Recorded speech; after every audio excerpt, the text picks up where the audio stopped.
नमस्कार, आप देख रहे हैं न्यूज पीआर। रिया सिन्हा आपके साथ है। बात करेंगे हम प्रशांत किशोर के बारे में। प्रशांत किशोर जो कि एक पॉलिटिकल स्ट्रैटेजिस्ट हैं और कई पार्टियों के लिए काम भी करते आए हैं। फिलहाल वो बंगाल इलेक्शन में काम कर रहे हैं और ममता बनर्जी की पार्टी यानी कि टीएमसी के लिए कार्यरत हैं, यानी कि वहां काम कर रहे हैं उनकी स्ट्रैटेजी, पॉलिटिकल स्ट्रैटेजी बनाने में।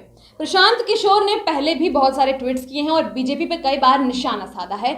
बिहार इलेक्शन की बात करते हैं तो बिहार इलेक्शन में भी उन्होंने यही बातें कही थी कि मेरे ट्वीट को आप सेव करके लिख रख लीजिए क्योंकि बीजेपी नहीं जीतने वाली। लेकिन फिलहाल बिहार इलेक्शन में तो ऐसा हुआ कि बीजेपी ही बड़ा भाई साबित हुआ। लेकिन अब एक बार फिर से वो बंगाल इलेक्शन को लेकर कुछ कह रहे हैं, बीजेपी पे निशाना साध रहे हैं। उन्होंने बीजेपी पे निशाना साधते हुए लिखा है ट्विटर पर कि बीजेपी 1/3 सीट्स भी नहीं जीत सकेगी बंगाल इलेक्शन में और ममता बनर्जी पर लोगों को पूरा भरोसा है, यानी कि टीएमसी पे पूरा भरोसा है और यहाँ 1/3 सीट्स भी बीजेपी नहीं जीत सकेगी। अगर आपको विश्वास नहीं है तो हमारे इस ट्वीट को सेव कर लीजिए क्योंकि 2 मई जब रिजल्ट आएगा तब आप इस ट्वीट को पिछले बार देखिएगा फिर से पीछे मुड़कर। अब उन्होंने क्या ट्वीट किया हम आपको एक बार पढ़कर सुना देते हैं। सबसे पहले उन्होंने लिखा है कि one of the key battles for democracy in India will be fought in West Bengal and the people of Bengal are ready with the message and determined to show the right card.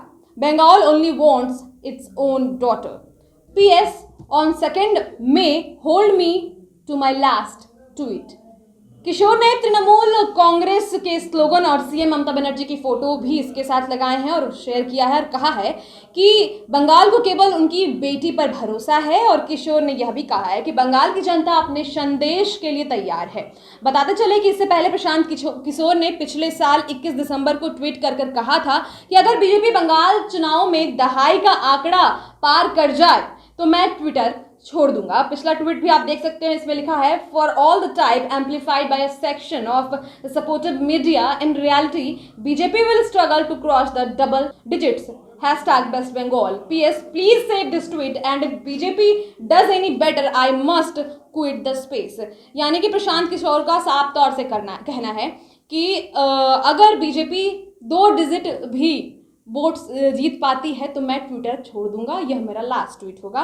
उसके बाद बताएं आपको कि शुक्रवार को चुनाव आयोग ने घोषणा की है पश्चिम बंगाल में चुनाव 27 मार्च से 29 अप्रैल के बीच 8 चरणों में होगा और पश्चिम बंगाल में पहले चरण के तहत राज्य में 5 जिलों की 30 विधानसभा सीटों पर 27 मार्च को, दूसरे चरण के तहत 4 जिलों में 30 विधानसभा सीटों पर 1 अप्रैल को, तीसरे चरण के तहत 31 विधानसभा सीटों पर 6 अप्रैल को, चौथे चरण के तहत 5 जिलों की 44 सीटों पर 10 अप्रैल को, पांचवें चरण के तहत 6 जिलों में 45 सीटों पर 17 अप्रैल को, छठे चरण में 43 सीटों पर 22 अप्रैल को, सातवें चरण में 5 जिलों की 36 सीटों पर 26 अप्रैल को और 8वें चरण के तहत 4 जिलों में 35 सीटों पर 29 अप्रैल को मतदान होगा। तो ये सभी चीज़ें जो हैं चुनाव आयोग के द्वारा डिसाइड कर लिए जा चुके हैं। पिछले विधानसभा में यहाँ 7 चरणों में चुनाव हुआ था और पश्चिम बंगाल विधानसभा का कार्यकाल 30 मई को पूरा होगा और 2 मई को वोटों की गिनती शुरू होगी और 2 मई को यह पता चलेगा